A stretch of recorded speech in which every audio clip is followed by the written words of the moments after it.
It's not in the face! Thank you. Hello and welcome to Hey Not the Face with your host John Nash and your producer me, Steffi Haynes. And today we are going to talk about some new filings in the Johnson versus Zuffa antitrust case. We're going to look at the finalization of the Lee versus Zuffa antitrust case. We're going to take a look at Pat English's brand new open letter about the Ali Act bill proposal. We're going to talk about what you can do to help with the CSAC meeting that's happening on Wednesday. And finally, in the beefy portion of the show, we're going to look at a research report that BTIG released about the TKO Group holdings just last week.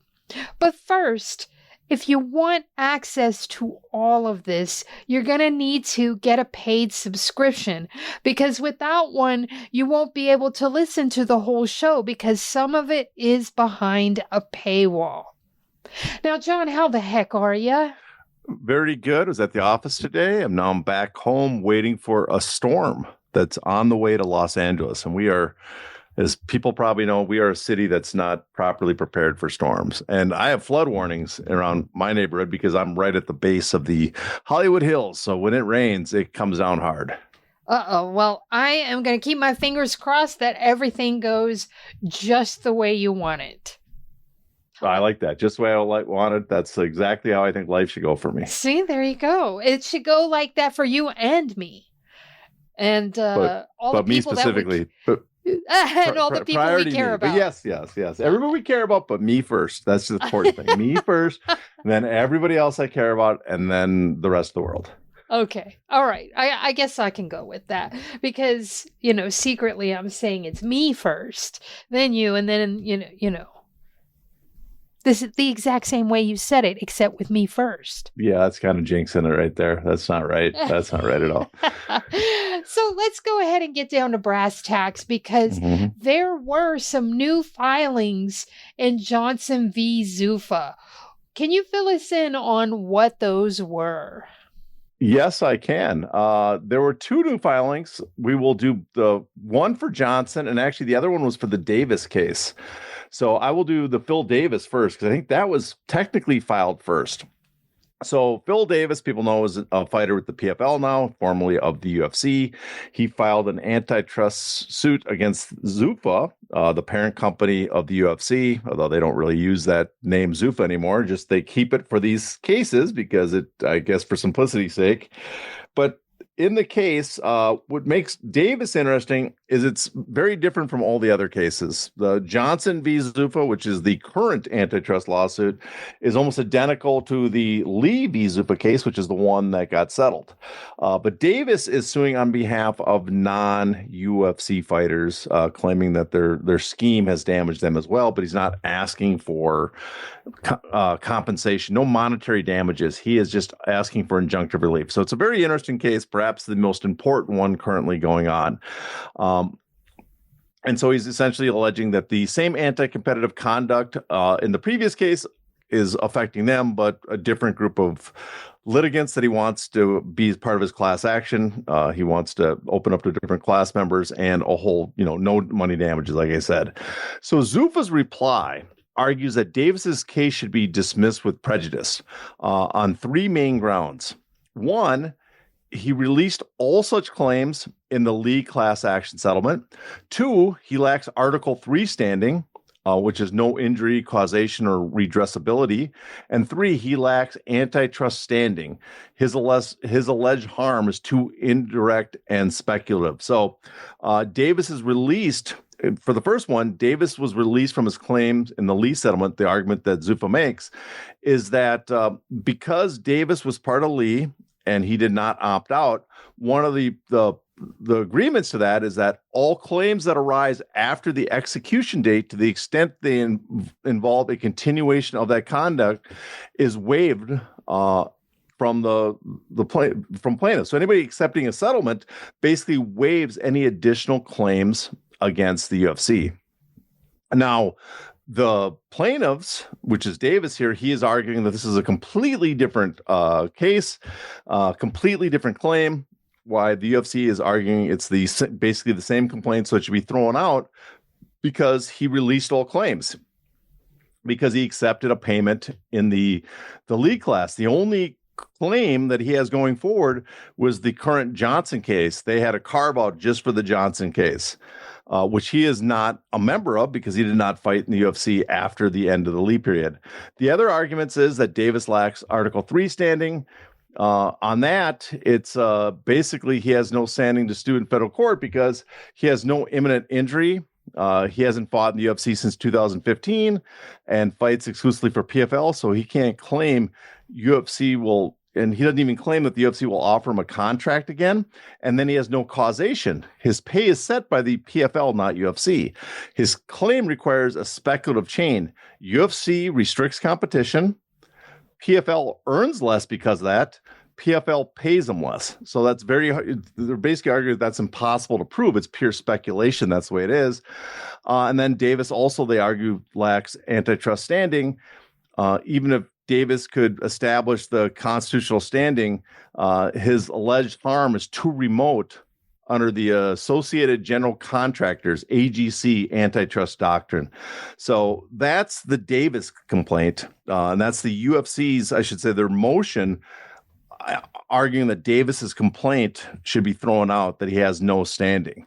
And then the other one, which will be much more brief, it's important, but not, I don't think, as important as the Davis one. The other case involves Johnson v. Zuffa, and in it, that the UFC, in this case, the plaintiffs, again, they want to strike portions of the plaintiff's reply brief that raises new arguments, they argue, not included in the original motion to compel. And then they want to allow Zuffa to file a surreply to respond to those new arguments. So the Zuffa's position basically is the plaintiffs changed their motion midstream by adding new attacks on the adequacy of interrogatory answers in the reply brief. That's a procedurally improper, so the court should strike those arguments or let Zuffa respond, which is via the surreply. And then the substance of Zuffa's defenses, its response were based on verifiable data, existing business records, and proportional discovery obligations. And so the plaintiffs are demanding unnecessary, duplicative, burdensome, all those adjectives, details beyond what Rule 33 requires. So that's their second complaint, basically arguing that we are complying with the plaintiffs on their request for discovery, and the plaintiffs are being just sticklers, asking for way too much. You said something about an execution date. You said that they argued that Phil couldn't take part in this because of the execution date, something about the execution date. Just remind me, what is the execution date on this? Well, if they're talking about, I can't remember exactly what I said, but I think they're talking about the execution date of Lee. Of Lee, yes. Right. Yeah, the execution date. That is the date after the Lee was settled. Okay. So this Lee covers, as we know, from December 16, 2010 to June 30th, 2017. Right. And his argument here is these damages take place after that date. Okay. And because of that, it's not covered. If it took place during the Lee period, it possibly would be covered because it wouldn't have been settled. Okay. All right. Just wanted to clear up what the execution date was. The judge approved the Lee versus Zuffa settlement funds being distributed. I believe it was last Friday. And it put an end to that case. So for you, what is the final takeaway from the outcome? Well, it's finally done. I mean, we can finally say the case is done. Checks are going out at some point this week. They might have already gone out electronically. Wait, the checks are in the mail? They might be in the mail, physical checks. Most of them, I think people are taking electronically, but I know a few people. Danny Downs is asking for a physical check just for romanticism, just so he can have a physical copy. I think he wants to make a copy of it before he cashes it. So there's a few people taking physical checks, so it might take a while to go through the mail system. but the rest are going to get it electronically. It should start. So why this show is posted, it's conceivable that some people's checks might come through, but it might come on Wednesday or Thursday during the week or Friday. But sometime during this week, the money will go out. And at that point, the case is done. We have finished the Lee case. The fighters have gotten paid. Over 10 years of this case, it's finally completed. It's been the baton death march of stories. And I should point out, I've been here from the very beginning, even before the beginning. Me and Brent Brickhouse were the two people that broke the story that there was going to be an antitrust lawsuit against the UFC, class action. So that was back, November, late November, early December 2014. So this has just been a long case. And I guess the other thing, so the length of it's one, just how long it's taken. How long, if you view this as some sort of justice, how long the wheels of justice are. The other two takeaways I think I'd be on top of that is, one is this is by far the biggest additional pay pro fighter action that's ever been taken in MMA. We are seeing $375 million after the attorney's fees and everything else, $252 million, I believe it is, going to fighters. That is for MMA fighters, that is a colossal sum. When you look at the amount that the UFC pays out to all their fighters every year, that is more than the UFC, I think, has ever paid in any single year to the fighters. So it's being split amongst a lot of fighters, and we know that fighters need money often, that they're broke. That's why one of the lifelong dreams of boxing and combat sports to have a pension fund. And in many ways, this operates as a pension fund for fighters. So that's the big positive, is we got a lot of money to a lot of fighters that need the money. And that's a positive. And also that they did a system that probably was not the best system for distribution. It's one of the ones they had to use, though, because there's limits to what you're allowed to do on these type of settlements. You can have a theory about who's more damaged. And I think the most damaged are the biggest stars and the highest ranked guys. They're the most damaged, but you can't really build a model that will compensate them based on that fact. Everything has to be pro rata, and so that's the base they use. And because of that, a lot of fighters that were the less paid fighters are going to see a higher percentage than what their pay indicated. So some people probably should look at that as a positive, because those are the guys that probably need the money the most, those that earn the least in the UFC. So that's a positive. And the negative side is, based on this case, we've been following it for years, is a lot of people who were on the fighter side, and a lot of the fighters probably believe that they deserved a lot more, and that something should have been done to prevent the UFC from continuing these actions. Now, that might be determined in the next round of cases, because they are asking for injunctive relief. They still have standing for injunctive relief. They can still ask for injunctive relief. So it's possible the courts interject themselves and order the UFC to change their behavior at some point in the future, which is what they're seeking. I think it might be too late in that case, because of how long this has gone on. But also a lot of people think that the fighters did not get their proper compensation, that they deserved a lot more money. And as an example, if you just want to see how crazy different this could have been if the fighters got compensated the amount that the plaintiffs were originally asking for, in a rebuttal by the defendants, the Elizabeth Davis report, they point out that Anderson Silva, who earned more than $31 million in bout compensation during the class period. So we know, that's how I know Anderson Silva was the highest paid fighter, because the UFC's expert report says he was the highest paid fighter in the period, and he made over $31 million.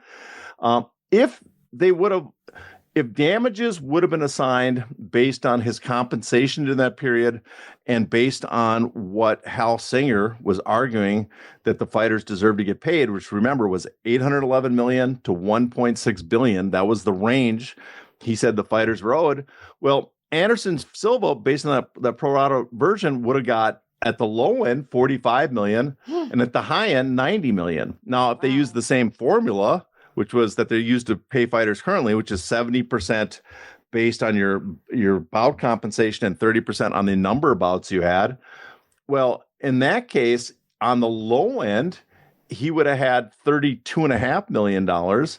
And on the high end, he would have had about $65 million would have been his compensation. And so that's how much. And now people trying to remember what he got paid. He was the highest paid fighter in the settlement. He got over $10 million. But $10 million, as much as that is, that's a lot less than $32.5 million or $65 million. And that's the potential that could have been there. So that's how much, it's great that he got $10 million, and it's great that a lot of other fighters got paid, but the amount of compensation they potentially was on the table that some people feel they deserved was magnitudes of higher than that. Damn. Damn. I don't know what to say to that because, I'm happy that the fighters got something out of this, because we have to remember, if this had gone to a jury, all members of the jury had to vote in unison. It had to be a unanimous decision. And, Exactly. that could have been very, very tricky. And I feel like they got a good amount, even though it's not what they deserved. But I feel like this was the safest route, I guess what I'm trying to say. Yeah, I think we should remind people, and you're good thing you reminded me, but a lot of people will look at that and say, oh, they settled and they blew it. They could have got all this more money. But what people miss is two things when they were headed to trial. One is they no longer had injunctive relief. The Lee class lost the ability to ask for injunctive relief. And if you're not familiar with injunctive relief, gives the judge the ability to order changes to the UFC's behavior. In this case, they're asking for changes to their contracts, which should be in many ways worse for the UFC's business model, especially in a few years in the past, before they've just blown away all the competition. That would be much worse for them than damages, because it completely transforms the way they do business. And so the plaintiffs had that as a cudgel going into trial to scare the UFC even more. And when they lost that cudgel. So that the threat to the UFC was not as high. And so the plaintiffs lost that. That's one major tool they lost. The other problem, as you pointed out, is that it has to be unanimous. The jury has to be unanimous in favor of the plaintiffs. So if you do not get one person, you do not win. If you have a 7-1 advantage, you do not win. I think a lot of people who are on the UFC's fighter side, they look at that and say, oh, it's a slam dunk. There's no way they could lose this case. But one is, remember, Zach Arnold supposedly got information that there were mock jurors being conducted by both sides, and it was hard to get unanimous against the UFC in those mock jurors. I believe that was the results he got. And second is that just pay attention to, the people that talk about the UFC or, athletes and stuff, that it just in common experience discussing cases like this or other athlete type antitrust cases, or with, the college students, how many people are against them that do not think they deserve more. And then you have to remember, there's potentially some of those people would be on a jury pool. And so it is very risky going into trial with that knowledge that you do not have the cudgel of the injunctive relief, and you have to get every member of the jury to agree with you to win. And so I tend to agree with you. I even agreed when it was not as good a settlement before Judge Bulwer stepped in, that you were basically forced to take the settlement because the risk of losing is too great. And besides the risk to the fighters, we got to remember too, the attorneys have spent 10 years working on this case for free, racking up thousands upon thousands upon thousands of billable hours they're not getting billed for, and out of their own pocket have paid for travel, paid for hotel stays, paid for flying the fighters around, paid for expert witnesses, paid for storing all the data and going through all the documents, over 1 million documents from the UFC. So they were holding the bag of millions of dollars of the losses for themselves if this case did not get to settlement. So you put all this together, and you have to say, I'm happy in many ways that it was settled, because, especially the way it was settled, because not only did the fighters get paid, but a new case has been allowed to go forward that has injunctive relief, and also continues to let them ask for additional damages to other fighters. And that, to me, that's a positive note. So on that positive note, we're going to move into something that, it's not positive at all. And that is this Ollie Act bill proposal. Now, Pat English released another open letter about that bill proposal. What did he say? And did you agree with all of his points? All of his points? I don't know if I agreed with all of his points, but I agreed a lot, most of them. And as we had him on the show, I obviously agree with him because I think we see eye to eye on a lot of this stuff. What's interesting is this letter he wrote was to Representative Wahlberg, the congressman and head of the education and workforce. Education and workforce. Yes, that's right. I did have that right. House committee, where we suspect that they're going to be having a hearing on November 5th about this bill. And the reason we suspect that is because, remember, Tom Brown, he had a letter that was given to us, released by Andy Foster, that was dated November 5th and addressed to Wahlberg. So that seems to be the suspicion, seems to be somewhat confirmed.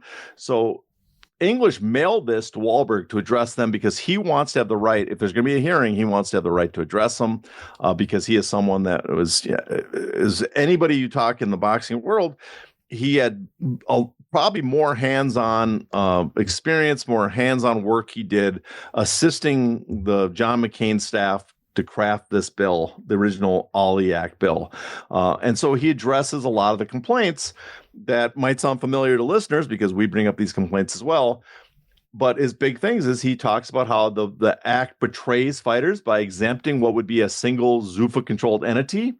And it exempts them from what I think is, a lot of people argue, is the most important part of the Ollie Act. What it did was the protection from coercive contracts.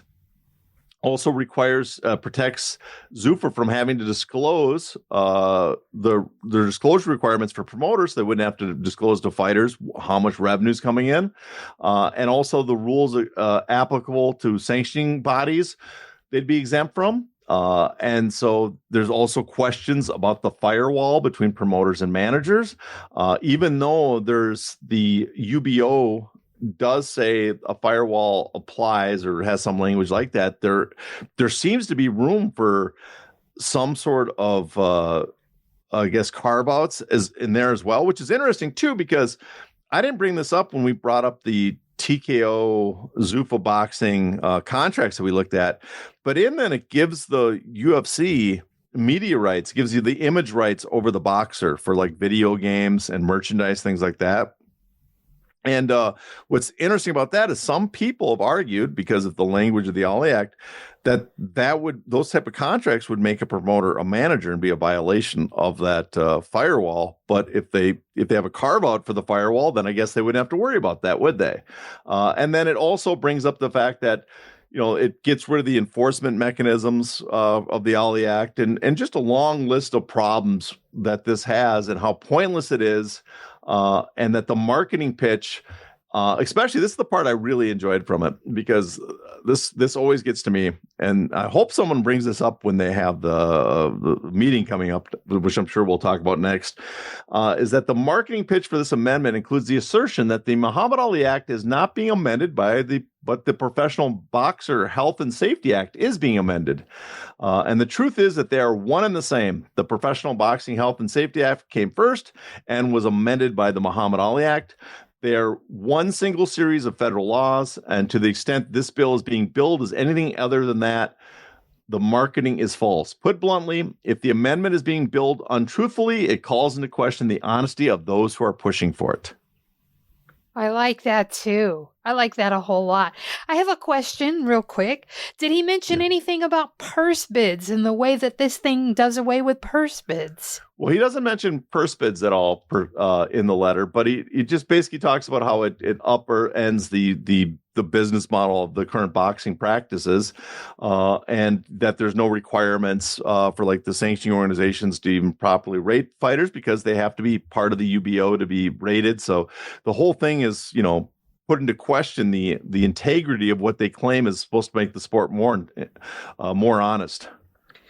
Now, at the time this airs, which is Tuesday, October 14th, tomorrow, CSAC will be having their committee meeting.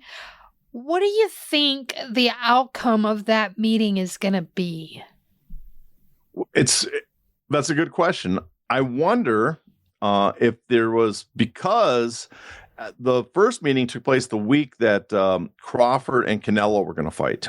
And there was much more, I think, attention to what was going on in boxing at the time, much more attention to the stories about the Ali Act potentially being amended.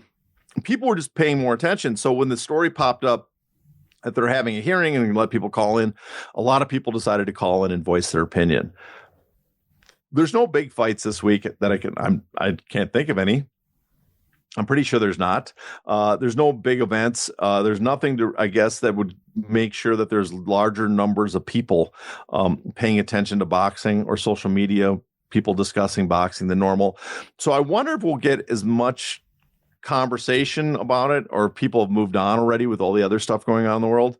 But that's the big question. How many people are going to call in? What kind of arguments they're going to make, and if the athletic commission is even interested in listening to those complaints. I think if it's anything like last time, where we just have a string of one person after other voicing their disagreement with this act, and that the fact that the California State Athletic Commission could support it, then I think it's likely that again they either vote it down or they kick the can further down the road once again. What can people do to help? Well, it depends. If you want to see the bill be amended because you like the idea of TKO taking over boxing, then I guess you call in and you tell them that you agree with it. But if you oppose the bill, which I think it's no surprise, I oppose the bill for multitude of reasons. You oppose the bill. Several people oppose the bill. If you are a person, especially if you're a boxer or in the industry, especially if you're a fan, especially one that lives in California, I would call. The number is listed. There's information attached to posts. You look on our Twitter accounts, social media. We do have, like, I think I have a what is it called? Pinned? Is that the term? Is that the term the kids use? Both of us have the information pinned. Like, I pinned your pin. Good. So if it's pinned, so if you look at my pin, you'll see that there's a where you can log in to watch the meeting. You can also join in by phone call. And here's the number for anybody listening. Do not have access to Twitter. Do not want to find my post. The number you're going to call is 415-655-0001. And then the access code is 248-4576-8734. And then you got to add a passcode. Man, they don't make it easy, do they? The passcode then would be 272-21015.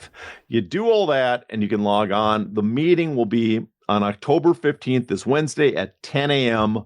Until whenever they finish the meeting. Is that Pacific? 10 a.m. That's 10 a.m. Pacific. Sorry, in California time, 10 a.m. The one true time zone, as the Chad Dundas and Ben folks like to brag, which they're completely wrong about. But that takes place 10 a.m. on the West Coast, and so you can call in. Use that number and passcode, and you can put it in a queue to get a chance to speak. And I think they give you 2 minutes to voice your opinion. So maybe prepare yourself, get your thoughts together, and then, let them know what you think of the bill. Now, you're working at the office this week, but if you could call in, or if you could tell me what to call in and say, what would you have me say to the California State Athletic Commission? Well, yeah, I have my day job. I am going to be at the office, and I think they would look on. I'd probably be listening to it. I'm sure I can listen to it. It's just being on a phone call. They'd probably look down on that when I'm supposed to be working. Don't let my boss know I wear headphones often when I'm working, so they don't know what I'm listening to, if I'm doing my work or not. But phone call would be something different to actually talk. But there'd be several things I could bring. I'd try to fit. What can I fit in 2 minutes, right? And so, and I guess it depends on what people before me might have said. So I might not have to repeat myself. But first, I would point out to the Athletic Commission, we know what needs to be done to fix boxing. There was a congressional report that was written after the Ali Act. There was a bill that was introduced by John McCain to address the parts of the Ali Act that the complaints they had about the Ali Act, where it was not working as effectively as they hoped. And that was the Professional Boxing Amendment Act. So my question would be, why wouldn't the commission want to support something like that instead of this new legislation, which, as Luke Thomas says, is bespoke legislation designed specifically for one entity? I'd also point out that this doesn't address the major problems in boxing, which is too many titles, bad ratings. So there's unworthy challengers, lack of co-promotion. In fact, this bill makes those problems worse because it allows promoters to introduce new ratings that they have control over, not ratings, new titles, I should say, where they have control over the ratings. And those ratings are exclusive to that promotion. So talk about bad ratings when the best in the world are banned from the ratings, and it outright bans co-promotion. So it makes the problems that we know exist in boxing even worse. And that it also allows for practices, and this is important too, practices that were specifically cited in the UFC antitrust cases, in their complaints, in the United States versus International Boxing Club of New York antitrust case, and in the Ali Act reports that were written up for the legislation explaining the purpose of the legislation, those practices that lead to monopolization. So why are you supporting a bill that, again, it seems specifically designed to cater to one company, a company that's been accused of engaging in antitrust violations of a monopolizing or monopsonizing a sport, and had to settle for $375 million for apparently underpaying its athletes? Why would you let them design a bill that gives them a carve-out to engage in these practices? And then maybe if I had time, I'd point out that there are other, things that the athletic commissions across the country could be doing. Like Greg Serb of Pennsylvania once suggested that the ABC, the Association of Boxing Commissions, could start rating and sanctioning championships for boxers again.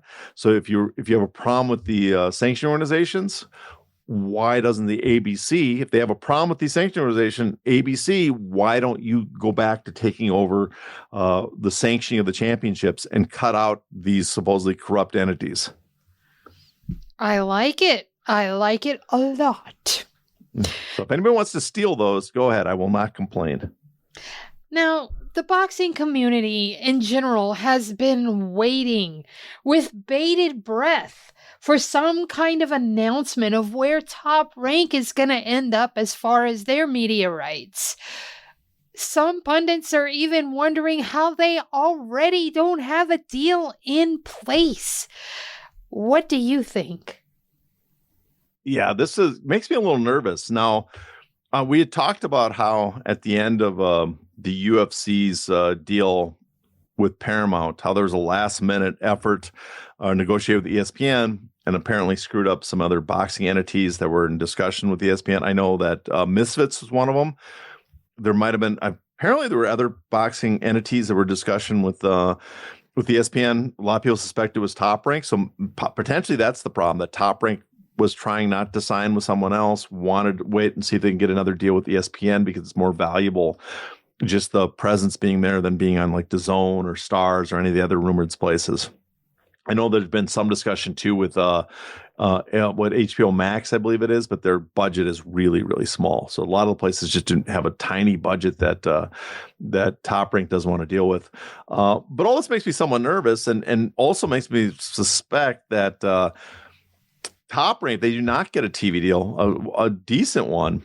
I would not be shocked if they sold, if especially if they sold to the Saudis or if they sold out. I know Dana White and them have said that they do not want to acquire pre-existing promotion, but there might be some value if they can get it dirt cheap, especially if Top Rank can't find something. So, Top Rank for years have talked about how they want to sell. They're looking for an investor to buy a portion of it. But if you cannot get a broadcast deal, and without the broadcast deal, where do you get the revenue to stay afloat? I could see, Bob, this is his life, but he's not a young man. And I don't know if his son-in-law is, set to battle it out for the future, especially if they're looking in the future and saying, hey, you know what, we are really in a terrible spot here. We have very little leverage when dealing with Zuffa Boxing and TKO. Might as well just cash out now. Now, I haven't heard any rumors they're going to do that, but I just would not be shocked if that happened. It's crazy to me because Top Rank was once, the premier promotion. It was elite, especially right after Don King sort of faded out. Top Rank was basically it, I mean, before the Ali Act, there was an argument that in the 80s and 90s, Top Rank and Don King promotions had effectively a duopoly over boxing, that they each of them took a weight class and a monopoly over that weight class, and that everybody else was a minor promoter. And again, that was one of the successes of the Ali Act. The control, the leverage those two had, especially Don King, was lost after the passage of the Ali Act. So yeah, Top Rank was a massive entity. And I just, and if this was a few years ago, and we talked about this before, if this was just a few years ago, Top Rank and the other promoters, I don't think they would be nervous at all about Zuffa boxing entering the space. Because to access the bonus content of this episode, you must be a paid subscriber. To do that, go to heynottheface.substack.com and subscribe today.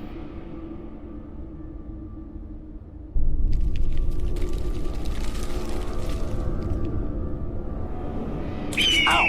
Ow! Not the face! Ooh! Ooh! Okay, the face!